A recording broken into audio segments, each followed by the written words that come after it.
8. Death, linear life. In the previous segment, I discussed the Hindu religions which see the world in cyclical order. Hinduism, Buddhism, Jainism, and Sikhism all consider the order of life to be cyclical, a series of life, death, and rebirth. In other words, death in these religions is not a big deal because it comes and goes. Also, the Vedic or Hindu religions are either polytheistic in the case of Hinduism, atheistic in the case of Buddhism, Jainism, and monotheistic in the case of Sikhism. In this segment, we move to West Asia to discuss another religious tradition which sees the world in a more linear fashion. Religions like Judaism, Christianity, and Islam all consider the order of life and death to be linear, life and death and afterlife. So for these religions, death is a big deal because there is no return to this earth. You only get one chance in this life to get yourself a hotel room in either heaven or hell. Not only is time linear, these religions are also monotheistic. The notion of death in West Asian religions goes back to ancient Egyptians' obsession with death and afterlife. As we all know, one of the biggest and most traumatic realities of life is death. So humans have struggled to understand it. Our life is incredibly short, so to compensate for that, religions had to invent a plot twist which allowed humans to live longer. Life is so short that all religions had to come up with clever ways to prolong our life, either through reincarnation or through afterlife. The Hindus took reincarnation, while the Egyptians and West Asians took the second option, an afterlife that stretched to eternity. But in ancient Egypt, a second life was not available to everyone. Only a handful were able to join the god Osiris for a second life after his death. They were the good people, whose heart weighed less than a feather. Also, it helped if you were rich. So the Egyptians left amazing monuments, including the Great Pyramids, the amazing Book of the Dead, and the treasure chest, and they even mummified the body to preserve them for the next life. So death was a huge business for the Egyptians. It made sense because the pharaohs were filthy rich, and it was such a waste to leave all their wealth behind. So why not take them with you? There had to be another life after death, which included a long, arduous journey. Concepts such as judgment, 10 commandments, afterlife, and more filtered their way into Judaism, Christianity, and Islam. A. Judaism. Judaism, which is a religion, a way of life, and a political ideology, dates its origin to 3,500 years ago. It may have borrowed monotheism from the Iranian religion Zoroastrianism, which is dated back about 4,000 years ago, which I discussed in a previous segment. Originally, the Jews were polytheistic, but ultimately one God, Yahweh, the creator God, the eternal God, and the most compassionate God, triumphed over all the other gods. Also, the concept of good and evil, which exists in Judaism, Christianity, and Islam, may have come from Zoroastrianism. In Judaism, the belief that the first humans, Adam and Eve, lived in the Garden of Eden. But after Eve listened to a snake take a bite from the forbidden fruit, apple, which was the tree of knowledge, God punished them and sent them to exile on earth. So basically, humans are here serving our collective punishment for Eve's mistake. But we are not in sin, so we have free will. Once we die, we have the chance to return to heaven. But while we are in exile, we must perform our religious duties. So death in Judaism is simply the soul being released from the body to either travel to hell or heaven. If you're a bad boy, you end up in hell, but the soul never dies. In Judaism, this cosmic exile is not the only one. There was another exile when the Jewish people were expelled from their land by the Babylonians.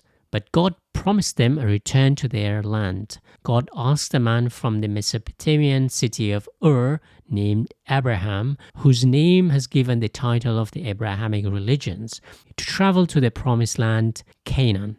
To this day, this idea, whether myth or real, remains a highly controversial issue in today's geopolitics. So exile is central to Judaism. First, humans were kicked out of the Garden of Eden, and the Jews were also kicked out of their land. Judaism is also called the religion of the book. The Torah, or the Hebrew Bible, came directly from God to Moses, the Jewish prophet. It contains stories including the origin story, religious myths, divine doctrines, and moral lessons. One of the most important aspects of Judaism is that Torah explicitly states that the Jews are God's chosen people. While this idea is a common thing among all religions, it is not as central to their religious belief as it is in Judaism. The chosen people basically means that they are tasked to spread the message of God. In a similar way, in Hinduism, the Brahmins are the only ones allowed to conduct religious ceremonies and rituals. Zionism, founded by Theodor Herzl, who lived between 1860 and 1904, a Viennese Jew, back then part of Austro-Hungarian Empire, is an atheistic branch of Judaism. It is the political wing of Judaism today which rules Israel. In the 19th century, the Jews in Europe were heavily discriminated against in countries like Germany, France, Austria, and other Eastern European countries like Russia. So Jewish intellectuals, mostly atheists, started a movement named after Mount Zion to lobby for a homeland. While the Jewish God had promised them this land 3,500 years ago, he wasn't in a rush to fulfill that promise. If God really meant it, he would have fulfilled his promise by now. Instead of waiting or asking God for a land for the Jews, European Zionists asked the real gods of Europe, Great Britain and France, to grant them a land. In 1917, the British finally signed the Balfour Declaration, allowing the European Jews to establish a colony in Palestine. Finally, 3,500 years later, this was achieved with the help of the British. Israel was founded in 1948. It's important to note not all Jews are Zionists. Some Orthodox Jews consider Zionism to be highly anti-Judaism. But Zionism is heavily supported by two groups of Christians. First, evangelical Christians believe the return of Jews to their promised land would facilitate the end of time, so they are called Christian Zionists. The second supporter of Zionism is European and American powers who back Israel, perhaps partly due to the guilt felt after the Holocaust, but partly because Europeans want the Jews to have a home a little further afield from Europe and America.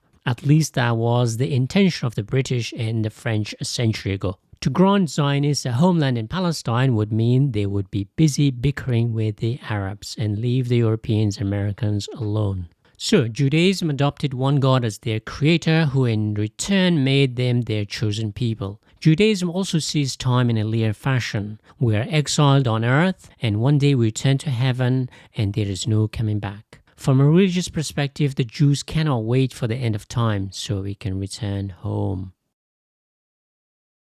B. Christianity. Some 2,000 years ago, a Jewish man named Yeshua, who later became known as Jesus of Nazareth, just like the Buddha, rebelled against Judaism to start his own religion, Christianity. If you thought the Jews were God's chosen people, for the Christians to make them even more special, God didn't send a message, but actually sent his own very son. Jesus was also the Son of God, who even sacrificed himself for the sins of the Christians. Now, who are the chosen people? Christianity shares a lot with Judaism, just as Buddhism shares a lot with Hinduism. You could say that it's an offshoot of Judaism, but with a few things that are unique. First, in Christianity, while there is one God, just like Judaism, he, however, takes three different forms, each with a particular role. The Christian Trinity includes the Father, the Son, and the Holy Ghost. The Father is the real top G who sent his Son to this world he had created, and the Son is Jesus who came down to bring his Father's message, and the Holy Ghost who has stayed behind, perhaps in the attics with Christians, while Jesus and his Father are not here. Just like in Judaism, Christians also believe in the concepts such as the cosmic exile, the eternal soul, heaven and hell. While these ideas are not fully elaborated in Judaism, Christians have a more clear picture of heaven and hell, body and soul. So after we die, our soul ascends into heaven or hell depending on our deeds during our lifetime. Also, unlike Judaism, the exile from the Garden of Eden weighs heavily on the Christians because they live in sin after Eve's mistake. So all Christians are born in sin. As a result, Christians believe in salvation. It's like being born in prison and you have to prove your innocence. So under the Christian doctrine, we're all guilty before proven innocent. However, this salvation is only possible through the church. Since Jesus is not here to give Christians the message anymore, the church is basically his embassy, which spreads his words to the followers. In the 16th century, however, a movement began in Germany and some parts of France which rebelled against the church as the only go-between people and God. The Reformation movement, spearheaded by Martin Luther and John Calvin, tried to dislodge the church from holding a monopoly on God and heaven. Protestants believe in a more direct route to God, basically saying that not all roads lead to Rome. With the invention of printing press in Germany, now the Christians could read the Bible themselves, so there is no need for the church to have the master key to salvation in God. This busted a huge myth in Christianity, so now you can be a good Christian even if you didn't believe in the Catholic Church. This opened the Pandora's box. Soon Christians started businesses, conducted science, invented technology, and the rest is history.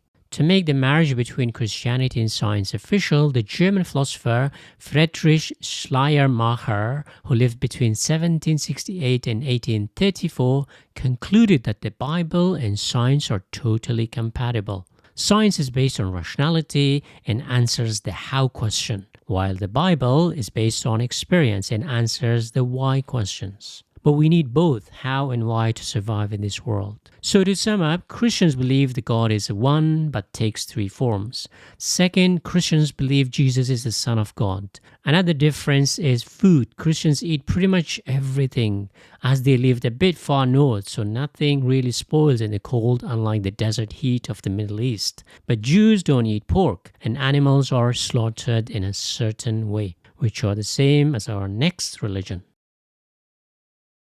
C. Islam. Islam, founded in 610 CE by Muhammad, who lived between 570 and 632. In the year 622, he and his followers fled to Medina, where they established Islamic rule over the city. This is considered the beginning of Islam. Islam has a lot in common with Christianity and Judaism. For example, they're all Abrahamic, tracing their origin to the prophet Abraham. They're all monotheistic and have a holy book with plenty of common stories and concepts. But there are some major differences as well. One of the biggest differences is that Muhammad claimed he was the last prophet, therefore making Islam the last religion in the Abrahamic tradition. According to the Islamic belief, the Jews and the Christians were the first chosen people, with Moses leading the Jews and Jesus leading the Christians. But both the Jews and Christians failed to lead humanity's salvation because mostly they misinterpreted or corrupted the message of God and failed in their duty to fulfill their role in spreading the message of God. So seeing how they failed, God sent a new message to Muhammad and tasked the Muslims to become the new people of the book to spread God's message. These messages were later collected into a single book, the Quran, which is the Islamic holy book. It is the words of God directly transmitted to the Prophet. It includes core Islamic doctrines, prayers, stories, moral and religious guidelines. It's often read, memorized, and recited by Muslims, not through translation, but in its original Arabic. The Quran also states the 5 pillars of Islam. First, Shahada, which you must profess that there is only one God, Allah, and His Prophet is Muhammad. Second, Salat, which is the act of worship 5 times a day. Third, Zakat is the act of charity, giving food or money to the needy. Fourth, Saum requires Muslims to fast daily from sunrise to sunset during the holy month of Ramadan. And finally, the 5th pillar of Islam is Hajj, a pilgrimage to Mecca in Saudi Arabia at least once in a lifetime. The other major difference between Christianity and Islam is that Muhammad was not only the prophet and the spiritual leader of his community, he was also the political leader for the Muslims. His first religious and political establishment or polity with a clear constitution was Medina, which means the city of the prophet. The constitution laid the rule of law, the duty to fight to defend the city, and keeping peace. How do you keep peace? In case of conflict between individuals or groups, the constitution stated that these conflicts must be referred to Muhammad, who conveyed things from God. In other words, just in the Christian tradition, the authority of a state to resolve human conflict was basically resided not with the humans, but ultimately with God. You resolve human conflicts by giving all the moral and political authority of the society to a non-human entity, i.e. God. Muhammad also introduced a concept known as jihad, which is interpreted as both a physical fight with enemies as well as an internal fight within the self. Of course, jihad was also used to conquer other lands by Muslims. This is why Islam is sometimes called the religion of the sword, as it was spread mostly through conquests. The word Islam means surrender, which can be interpreted as the act of surrendering to God or making sure others surrender too. Another important element of Islam is prohibition of interest charges on loans, which is similar to Judaism. However, the Jewish people are able to charge non-Jews interest. Hence, they are seen as the early capitalists in Europe, which even Marx, a Jew himself, had a big issue with. Muslims and Jews also prohibit the eating of pork, while Christians love eating sausage. Islam also banned alcohol, which is ironic because the word alcohol is in fact Arabic, now used globally to refer to the drinks. In Christianity, the church acts as the God's direct contact with the Christians.